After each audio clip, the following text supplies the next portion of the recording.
Ipinakita nga ni Carla Estrada ang kanyang entry sa Piliin Mo ang Pilipinas kung saan ang pinaka-topic niya doon or ang pinaka-mensahe na ipinapakita niya ay ang pagiging proud nanay. The scene na ibinahagi nga ni Carla Estrada kung paano binuo ang nasabing video ng Piliin Mo ang Pilipinas na entry nga niya na nag-viral sa social media kamakailan lamang. Nagkaroon naman ito ng iba't ibang reaction sa mga netizen. At ang lahat ng nakapanood nito ay iisa ang sinasabi, ang low quality na editing ni Carla. Nakita at pinasilip naman itong si Carla Estrada ang nasabi nga pong pag-prepare ng video na iyon kung paano nga ba nila ginawa or ang tinatawag na behind the scene.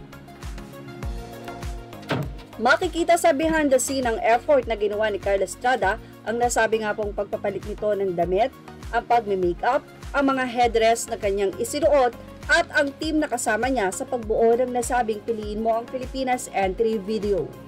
Naman, sabi nga ng mga netizen, you cannot please everybody. Narito ang naging say ng mga netizen mula sa mga anonymous commentators sa Fashion Police matapos nga na mapanood nila ang nasabing kabuuan ng video or entry ni Carla Estrada na Piliin Mo ang Pilipinas na medyo late na rin kasi ang nasabing entry. Kaya siguro hindi na masyadong na-appreciate ng mga netizen. Say nga ng mga netizen, late na raw ang submit ay hindi pa maganda. Pang school project din daw ang quality. Pinuri naman ang kagandahan ni Carla at sabi nga daw ay magpapayat sana ito. Say nila ang ganda-ganda ng mukha niya, sana magpapayat siya. Ang isa naman ay sinabing may minus points na nga for late submission. Ang pangit pa ng output. Bagsak na to kung school project. Narito pa ang ilang napansin ng mga netizens sa nasabing submit a video na Piliin Mo ang Pilipinas ni Carla. Say nila hoping maging viral. Sorry pero walang kurot sa puso. Anong camera ang ginamit ni Carla? Ang pangit. Ang labo ng concept saan dyan yung piliin ng Pilipinas. Say pa ng ilan, unclear concept to begin with. Ang hindi pa maganda ay yung editing. Parang sadya na hindi maganda ang pagkagawa or baka walang budget sa editor.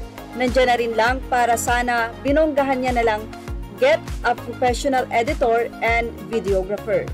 Kaya naman ang isa, Taki, I believe in the message about nanays but the video was just really poorly made. Well, kung nais pong mapanood ang nasabing video ay bisitahin niyo na lang po ang Instagram ni Carla Estrada. Dahil baka naman talagang sinadya na poor ang concept ng editing. Kita nyo, mukhang talagang nag-viral siya, hindi dahil sa ganda ng concept, kundi dahil dun sa hindi magandang editing. O, anong say nyo? Yan ang ating Showbiz Now update. Images are all ready to the rightful owners. Thank you for watching Showbiz Now.